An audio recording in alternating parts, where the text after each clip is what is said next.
Assalamualaikum warahmatullahi wabarakatuh. Ya, hari ini saya akan menjelaskan materi yang pertama untuk mata kuliah pengantar akuntansi 2, yaitu terkait dengan pengendalian internal dan akuntansi untuk kas.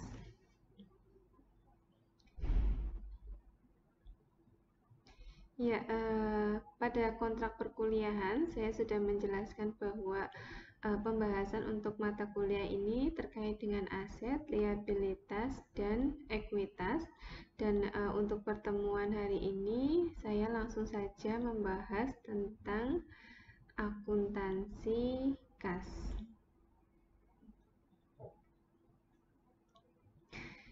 Jadi pada pokok pembahasan kas dan pengendalian internal kas, nanti ada dua sub pokok bahasan yang akan kita pelajari, yaitu terkait dengan laporan rekonsiliasi bank dan kas kecil atau biasa disebut dengan petty cash.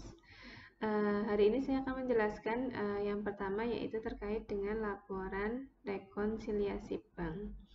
Mungkin sebelumnya ada yang sudah mempelajari laporan rekonsiliasi bank, terutama mungkin yang dari SMK ya.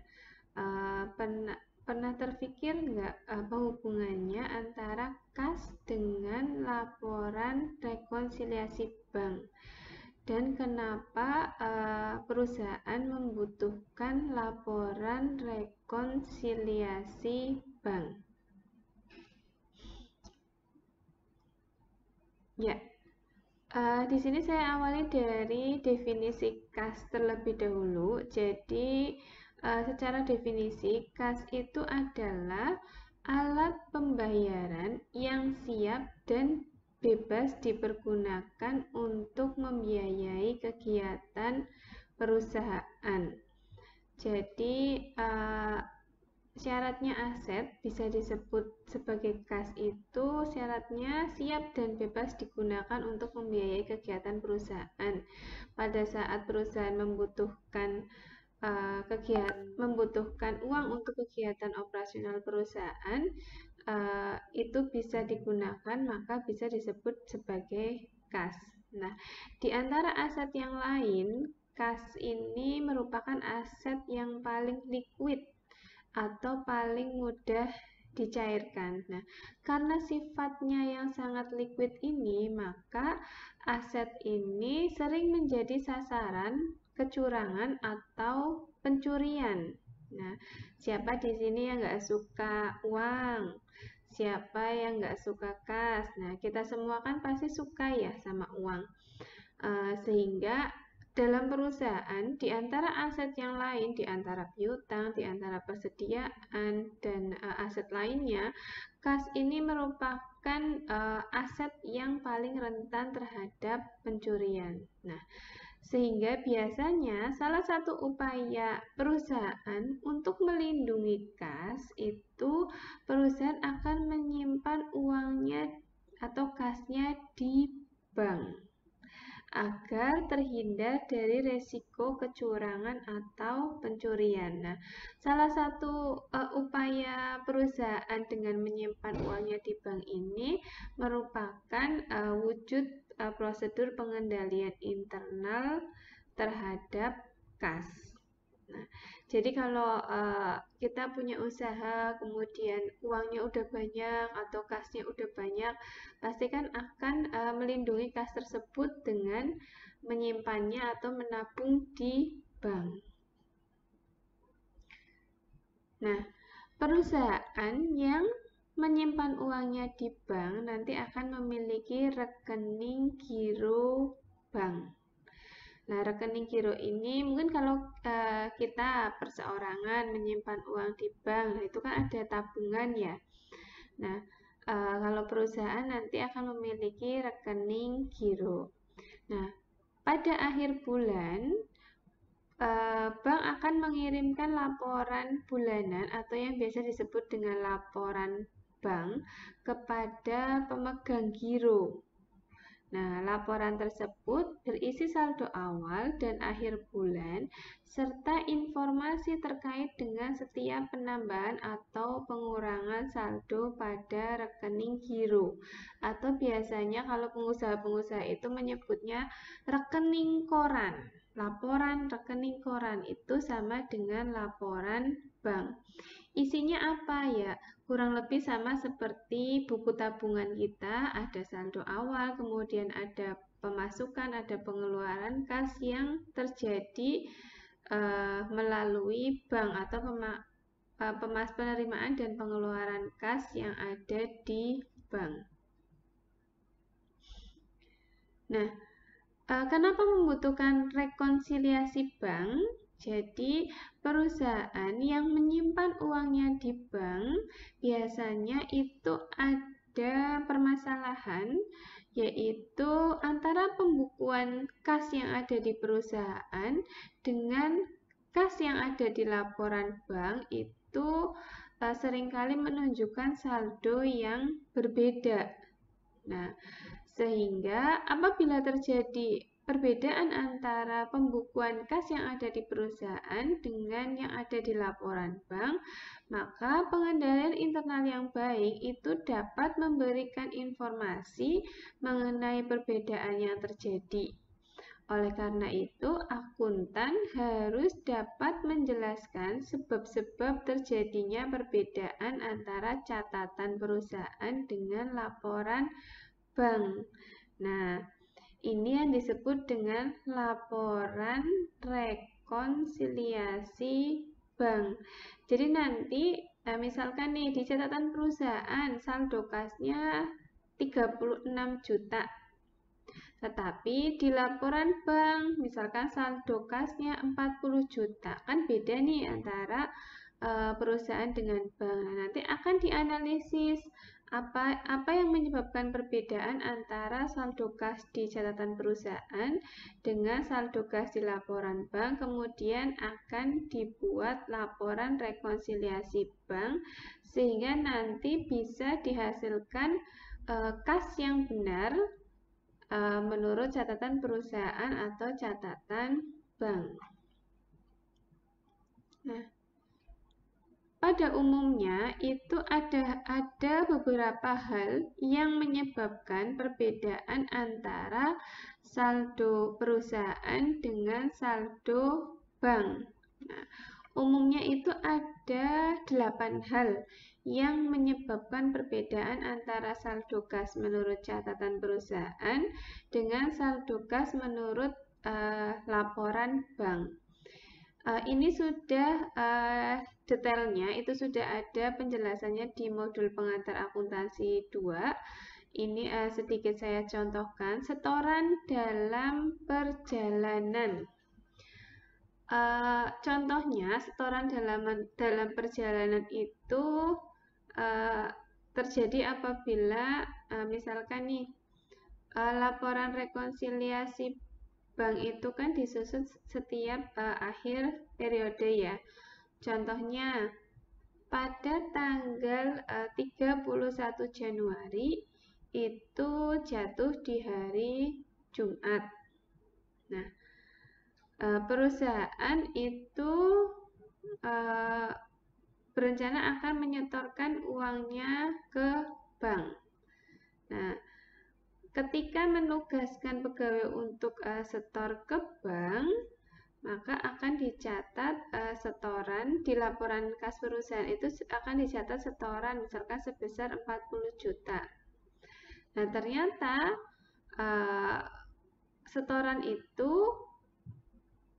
sampai dengan hari Jumat sore itu belum sampai ke bank. Dan itu akhir bulan, Sabtu bank tutup. Nah, maka setoran itu akan sampai ke banknya di hari Senin dan itu sudah beda bulan atau sudah beda periode, yaitu sudah masuk di bulan Februari. Otomatis setoran yang 40 juta ini sudah dicatat di perusahaan tetapi belum masuk di laporan bank bulan Januari. Nah, kemudian yang kedua adalah cek dalam perjalanan. Hampir sama seperti setoran dalam perjalanan, tetapi ini sifatnya mengurangi ya. Jadi contohnya perusahaan membeli barang dagang senilai 50 juta. Maka perusahaan akan menggunakan cek untuk membeli barang dagang tersebut. Nah, ternyata sampai akhir periode cek ini belum dicairkan oleh si pemegang cek ke bank, sehingga di catatan perusahaan sudah ada pengeluaran sebesar 50 juta, tetapi di laporan bank belum. Nah, kemudian yang ketiga, setoran langsung oleh debitur. Jadi biasanya ada pelanggan atau debitur yang setor langsung ke bank. Nah, biasanya ini berarti di bank sudah ada penerimaan kas dari pembayaran pelanggan, tetapi di perusahaan belum. Nah, ini juga akan menyebabkan perbedaan. Yang keempat adalah biaya administrasi bank. Nah, biaya administrasi bank itu kan biasanya tertera di laporan bank ya, atau biasanya kalau kita punya tabungan, kita kan nggak tahu besarnya biaya administrasi itu berapa ketika kita belum melihat buku tabungan atau laporan bank. Nah, ini juga bisa menyebabkan perbedaan antara catatan kas di perusahaan dengan yang ada di bank. Kemudian yang kelima, pendapatan bunga atau jasa simpanan bank. Nah, kalau biaya administrasi ini berarti mengurangi, kalau pendapatan bunga atau jasa simpanan bank ini berarti menambah ya. Jadi, sama seperti biaya administrasi, ketika ada pendapatan bunga atau jasa simpanan, kita juga akan mengetahuinya setelah melihat laporan bank.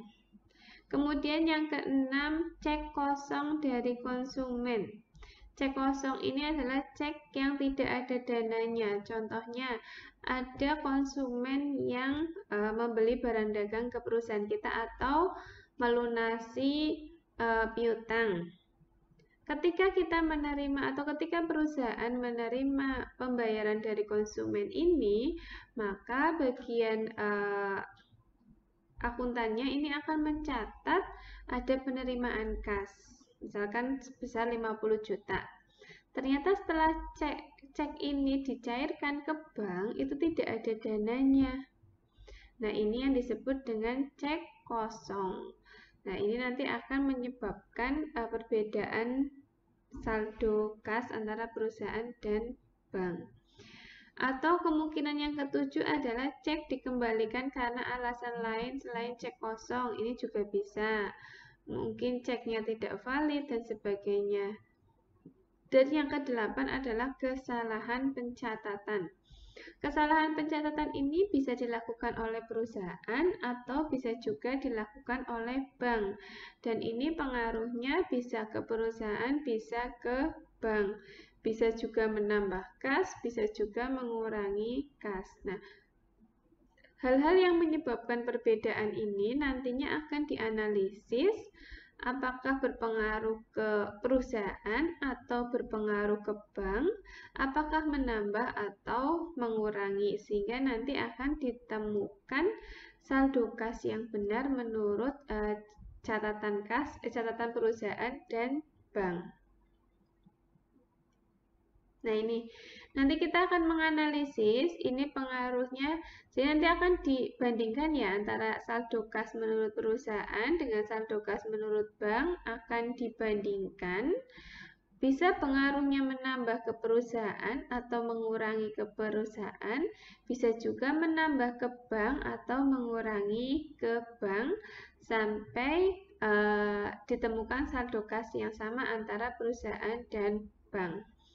Ini lebih detailnya berpengaruh kemana nanti pada saat kita mengerjakan contoh soal. Nah, jadi itu terkait dengan laporan rekonsiliasi bank. Nah, kenapa membutuhkan laporan rekonsiliasi bank? Karena tadi upaya perusahaan untuk melindungi kasnya adalah dengan menyimpan uangnya di bank, tetapi masalahnya adalah seringkali terjadi perbedaan antara saldo kas di perusahaan dengan saldo kas di bank, sehingga perlu adanya laporan rekonsiliasi bank. Ya, berikut adalah contoh soal terkait dengan laporan rekonsiliasi bank. Ini sudah ada di modul pengantar akuntansi 2, nanti bisa dilihat untuk lebih jelasnya. Jadi di sini dicontohkan pada tanggal 31 Desember 2017, saldo kas PT Bahari Jaya menurut catatan perusahaan menunjukkan jumlah Rp64.813.500, sedangkan menurut catatan yang dilaporkan oleh bank pada laporan rekening giro bank menunjukkan saldonya adalah Rp59.850.000. Nah, ini kan terjadi perbedaan antara saldo kas yang ada di perusahaan dengan saldo kas yang ada di laporan bank. Nah, setelah dianalisis atau dibandingkan antara catatan perusahaan dengan laporan bank, maka diperoleh ada beberapa hal yang menyebabkan perbedaan antara saldo kas menurut catatan bank dengan saldo kas menurut catatan perusahaan. Kemudian kita diminta untuk membuat laporan rekonsiliasi bank dari beberapa perbedaan yang terjadi. Yang pertama, setelah dianalisis ternyata ada biaya administrasi bank bulan Desember sebesar 20.000 belum dicatat oleh perusahaan. Jadi di laporan bank itu ada biaya administrasi tetapi belum dicatat oleh perusahaan. Nah, ketika membuat laporan rekonsiliasi bank sebenarnya ada dua format ya. Bisa seperti ini atau bisa formatnya seperti neraca dibandingkan antara perusahaan dengan bank. Nah, ini di modul disajikan yang bentuknya adalah memanjang seperti ini ya, bukan dibandingkan, pada intinya sebenarnya sama.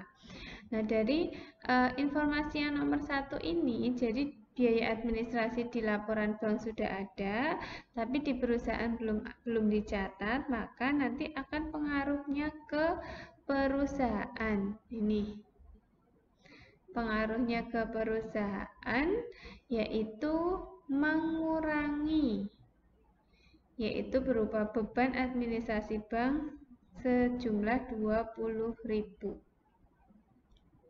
Kemudian yang kedua, setoran yang belum diterima oleh bank atau setoran dalam perjalanan sebesar 6.500.000. Setoran dalam perjalanan, jadi ini akan berpengaruh ke bank. Ya, menambah saldo kas di bank sebesar 6.500.000. Nah, kenapa ini menambah di bank? Karena setoran dalam perjalanan itu tadi yang seperti sudah saya jelaskan, di perusahaan itu sudah mencatat adanya setoran sebesar 6.500.000, tapi belum sampai ke bank. Berarti di catatan perusahaan sudah ada, tetapi di bank belum. Maka akan berpengaruh ke bank dan menambah sebesar 6.500.000. Yang ketiga, cek yang dikeluarkan oleh perusahaan tetapi sampai akhir periode belum dicairkan oleh pemegang cek. Nah, berarti di perusahaan sudah dicatat pengeluaran tetapi di bank belum ada karena belum dicairkan oleh si pemegang cek. maka ini akan berpengaruh ke bank, ya, berpengaruh ke bank dan mengurangi, yaitu sebesar 1.500.000 dan 1 juta. Yang keempat, cek yang dikeluarkan oleh PT Bahari Muda keliru dibebankan oleh bank pada PT Bahari Jaya. Ya, yang poin 4 ini adalah salah satu contoh kesalahan pencatatan, di mana kesalahan ini dilakukan oleh bank. Jadi sebenarnya ada penarikan uang dengan cek, tetapi itu miliknya PT Bahari Muda, sedangkan kita kan PT Bahari Jaya ya. Nah, sehingga nanti akan mengakibatkan atau akan berpengaruh ke bank. Berpengaruhnya ke bank dan menambah, yaitu sebesar 2.500.000. Kenapa menambah? Jadi awalnya bank itu mengurangi saldo kasnya PT Bahari Jaya, dikurangi 2.500.000. Nah, ternyata setelah ditelusur salah, ini bukan ceknya PT Bahari Jaya, tapi ceknya PT Bahari Muda. Nah, untuk mengembalikannya bagaimana? Untuk mengembalikannya dengan cara menambahkan lagi ini. Jadi menambahkan saldo kas di bank sebesar 2.500.000. Nah, selanjutnya yang poin 5 adalah pendapatan jasa giro bank sebesar 126.000. Nah, berarti pendapatan jasa giro bank ini di laporan bank sudah ada, tetapi di perusahaan belum, maka pengaruhnya ke perusahaan yaitu menambah sebesar 126.000. Kemudian yang keenam, pajak penghasilan atas jasa giro bank. Berarti sama seperti beban administrasi, maka di laporan bank sudah ada, di perusahaan belum.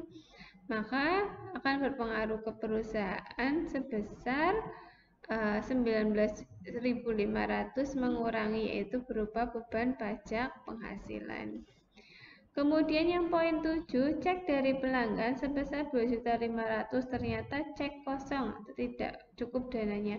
Jadi ada pelanggan yang melunasi piutang 2.500.000, tapi ternyata ceknya kosong. Berarti ini akan berpengaruh ke perusahaan dan mengurangi. Kenapa mengurangi? Karena ketika menerima cek awalnya kan perusahaan mencatat kasnya bertambah ya 2.500.000. Ternyata ceknya kosong sehingga akan dikurangi lagi sebesar 2.500.000. Kemudian yang ke-8, bank telah menerima setoran langsung oleh pelanggan PT Bahari Jaya atas piutang weselnya. Nah, ini ada pelanggan yang melunasi piutang wesel sebesar 3.950.000 tapi langsung bayarnya ke bank. Sehingga di bank sudah ada catatan tapi di perusahaan belum, maka di sini akan berpengaruh ke perusahaan, yaitu menambah sebesar 3.950.000.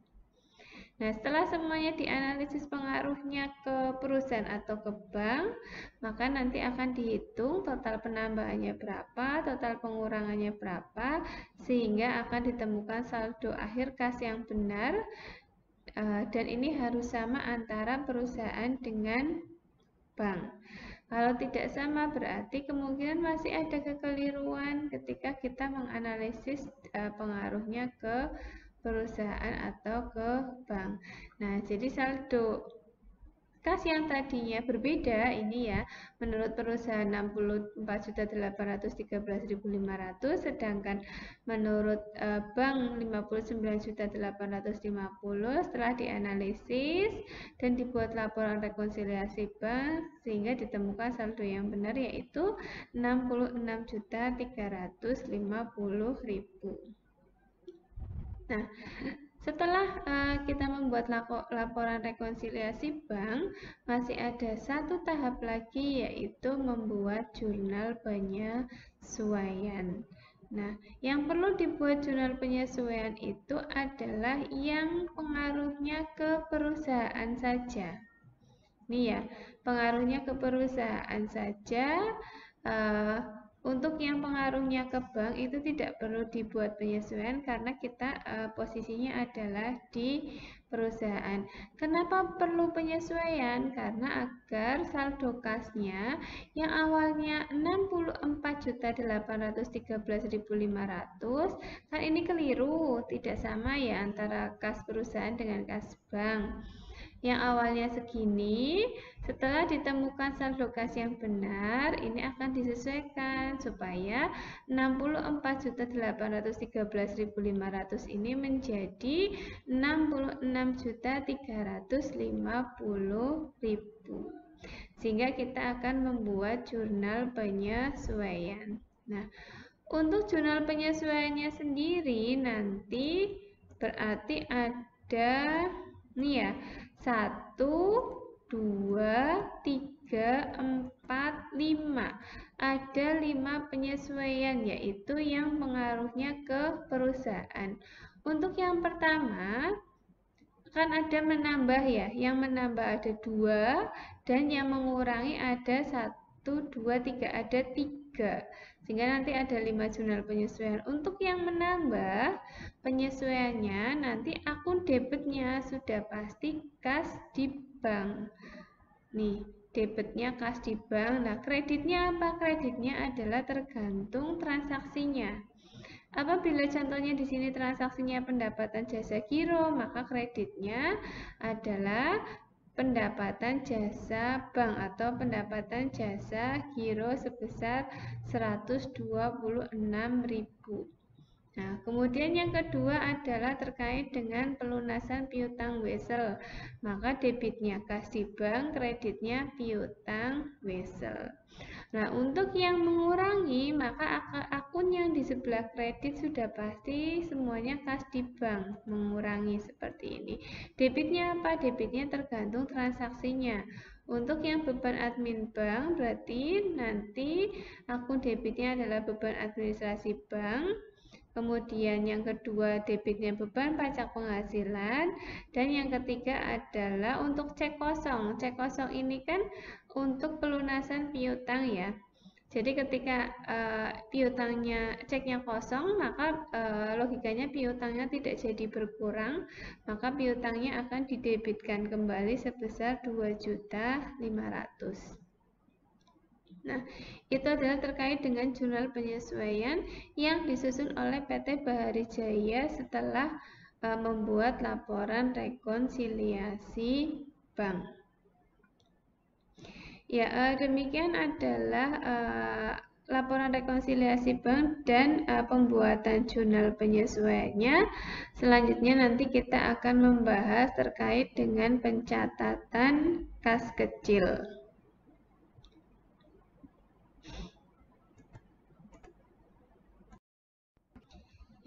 Selanjutnya subpokok bahasan yang kedua yaitu terkait dengan kas kecil atau petty cash. Di sini sudah ada yang pernah mendengar terkait dengan kas kecil atau petty cash? Ya, mungkin seperti namanya ya, kecil. Jadi perusahaan yang menyimpan uangnya di bank itu biasanya kan ketika ada pengeluaran kas itu menggunakan cek. Jadi misalkan ada pembelian barang dagang, kemudian pembayaran utang dan sebagainya, itu menggunakan cek.